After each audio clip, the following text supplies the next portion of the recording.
એક નજર કરીએ આજના મુખ્ય સમાચાર ઉપર। બનાસકાંઠા લોકસભાના ઉમેદવાર ડોક્ટર રેખાબેન ચૌધરી સાથે થરાદ વિધાનસભાના કાર્યકર્તાઓની પરિચય બેઠક માર્કેટ યાર્ડમાં એપીએમસી થરાદ ખાતે યોજવામાં આવી અને બનાસકાંઠા સાંસદ પરબતભાઈ પટેલ અને થરાદ વિધાનસભાના પ્રભારી સ્નેહલભાઈ પટેલની ઉપસ્થિતિમાં પરિચય બેઠક યોજવામાં આવી, જેમાં સર્વ કાર્યકર્તાઓ એકજૂથ થઈ બનાસકાંઠાથી એક કમળ ખૂબ જ મોટી ભવ્ય લીડથી દિલ્હી મૂકવાની હાકલ કરી અને જેમાં બનાસકાંઠાના સાંસદ પરબતભાઈ પટેલ અને બનાસકાંઠા ભારતીય જનતા પાર્ટીના મંત્રી કનુભાઈ વ્યાસ તેમજ થરાદ એપીએમસીના ચેરમેન શૈલેષભાઈ પટેલ, હેમજીભાઈ પટેલ તેમજ દરેક સમાજના આગેવાનો તેમજ મહિલા કાર્યકર્તાઓની બહોળી સંખ્યામાં ઉપસ્થિત રહ્યા હતા।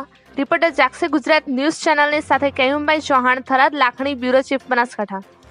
અભયરામભાઈ ગણપતભાઈ જોશી, જયમીનભાઈ પ્રજાપતિ, હમીરભાઈ પટેલ, બનાસકાંઠા નરેશભાઈ મોડાભાઈ પટેલ, વિનોદભાઈ પ્રથમવાર મહિલા તરીકે જે મારી પસંદગી કરી છે તે બનાસકાંઠા જિલ્લાની છેવાડાની દરેક મહિલાનું સન્માન કર્યું છે। બનાસડેરીના અધ્યક્ષાપક સર ગલબા દાદા, મારા દાદા ગલબાભાઈ નાનજીભાઈ પટેલને પાર્ટી શ્રદ્ધાંજલિ આપી છે એવું મારું માનવું છે અને મોદી સાહેબના નેતૃત્વમાં દેશ વિકાસની હરણફાળ આગળ વધી રહ્યો છે। તેથી મને બનાસકાંઠાની પ્રજાજનો પર પૂરો વિશ્વાસ છે કે બધા મારી સાથે રહેશે અને એક ભવ્ય વિજય મેળવી અને મોદી સાહેબના ચરણોમાં એક કમળ જરૂરથી પધરાવીશું। આભાર।